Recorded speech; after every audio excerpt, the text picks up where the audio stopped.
In today's episode of ZOWIE Esports Class Play Like a Pro, it's my home turf, it's how to play the sniper rifle. I hope you guys are going to enjoy my tips and tricks. Well, let's talk a little bit about how you can practice your AWP. I think that there's many different ways you can do so. One of them is obviously to use one of the practice maps that is in Workshop in Counter-Strike. You can use the one that you find the most valuable for you. Then you can play deathmatch. Situations where you get killed in your back and stuff, which is not super nice. Some people are calling you a AWP abuser in deathmatch as well. That's not super nice as well, but I still play with it in deathmatch because it is real maps. It's the maps that you play in competitive, and it still gives you a feeling of like the angles and some duels. So I think that's good. If you want to like be a little more time efficient, then I think that these kind of maps on the Workshop can be really good. But obviously also like bots standing still or moving, they don't have the same movement as a real player, so make sure to mix it up. For me though, I think the most important part when practicing the AWP is to watch demos, especially if you're not like a pro player. Watch demos of how the AWPs in a pro level is being used. You can also just like when the games are happening on Twitch and stuff like this or other platforms, you can watch them and take notes of what kind of angles the AWP players are using and how they try to get openings or play specific scenarios. Walking you through like me playing a map like this, what you can do is you can tell yourself I need to hit the next 10 shots in a row, and then you can like try and maybe be a bit more slow than what you like, but you need to make sure that you hit 10 in a row. If you don't, you start from scratch. I think this can be a pretty good philosophy to make sure that you hit like the easy ones. You can also do it without quick switching, just making sure that you can hit like 10 good shots in a row. And when you've done this, you can move on to your next task, which could be like flicking and stuff like this. But just making sure you hit 10 in a row. It might sound easy, but knowing from experience sometimes, because you want to click so fast, that it can actually be more difficult than you think. Maybe you can practice your flick shots. This can be like from left to right, for example. So let's say we have these two bots right here. I go from the left to the right and I just flick.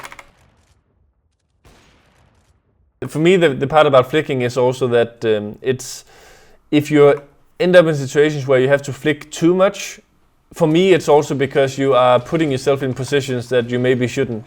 Because a flick basically is tracking out of where your crosshair is, which means your crosshair is not in the position where you meet opponents.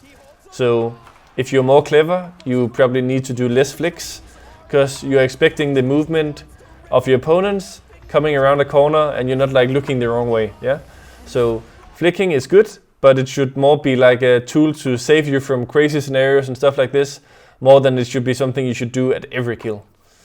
But yeah, practicing it, and you can practice from right to left, from left to right as well. And again, it depends on how much you want to, like let's say like if I do like this, it's like out of my range, so it's pretty difficult to like predict the exact movement and stuff, but you can obviously do it. And sometimes it can also be good to do it like slowly. Try and train your muscle memory.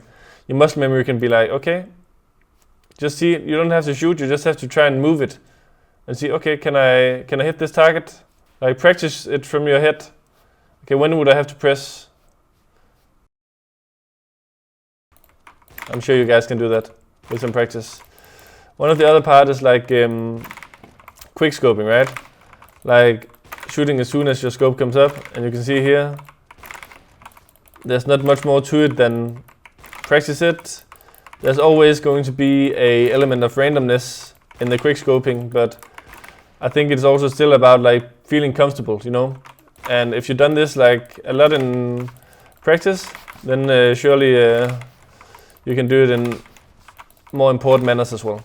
When you have to like kill multiple enemies in a game, especially in a professional game, what you need to do is you need to have something to like hide behind or peek behind, you know, a box or a pole or whatever it might be. So like let's say I was standing like this in the open and Simple, Electronic and Bit was looking at me. Okay, I killed Bit, but Simple and Electronic just have 2 seconds to kill me and I'm never gonna make it away. So sometimes you can also practice like either on a server or on different workshop maps that you have something to play behind, and you can like try and play it around like this, and like imagine you were like jiggle peeking both sides of this or being ready to peek out. You can also practice your crouch peeks, where you just like keep crouch maybe, or like you try and peek into them like this.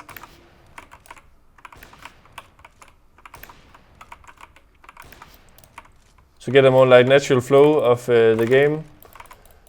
Because obviously just standing completely still is not happening that often in CS, especially not at the higher levels.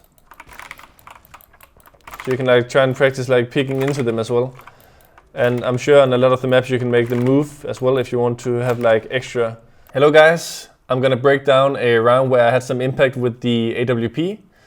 This is a game from the PGL Major versus Astralis, our Danish rivals, and we're leading 15-7. We just had a eco, and this means that if you look at the money, we are able to buy AKs fully and a lot of grenades, but I can't get AWP and Kevlar and grenades and stuff like this. And also I like to troll my Danish countrymen a little bit, so I'm calling for us to buy Tech9s and rush B. Here I want to show you how you can use an AWP to your advantage, and it's even better when you steal it from the opponents. So yeah, we're deciding to rush B here. You can see that I'm the first guy in, and I'm running up banana. I'm ready here to throw the smoke. I'm doing that to block off vision for the opponent's AWP player. You can see he's standing there with the AWP, right? That is this guy right here, Lucky. So Lucky is standing here with AWP. He can't see anything because I smoked up banana. I'm just going into a full madman mode and jumping through the smoke, rushing the back lines, trying to create a lot of space for my teammates. So I'm running up through the smoke. I don't care about this position, running down here. And as you can see, I'm very close to killing this guy, but my boy Refresh, he steals the kill. I hate to spoil it to you guys, but that's him stealing my ace in this round. I pick up this AWP from Lucky. I'm trying to create some opportunities to get a kill. I see that there's a gap in this smoke. I can see that it's very much to the right. So I know that there's going to be a tiny gap between the boxes. I take this peek here. You see that's Magisk waiting for me with an AWP himself.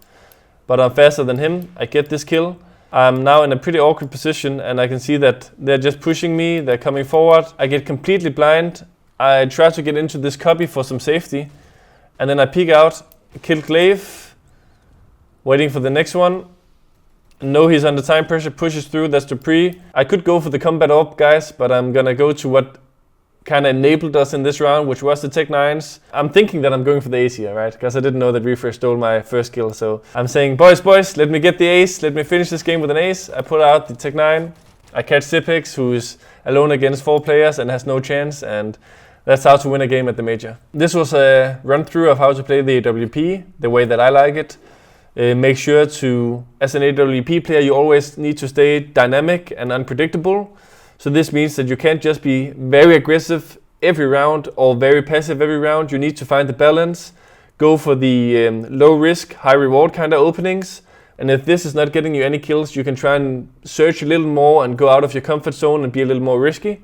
But also remember that it is the most powerful weapon of the game, and it can be very important to have in late rounds as well as creating openings. Hope you enjoyed it, guys, and hope that you will keep supporting me using this AWP for the rest of my career. Hope you guys enjoyed this ZOWIE Esports class, Play Like a Pro, how to use a sniper rifle. I'm expecting you guys to go in that server and get some extra practice with your AWP.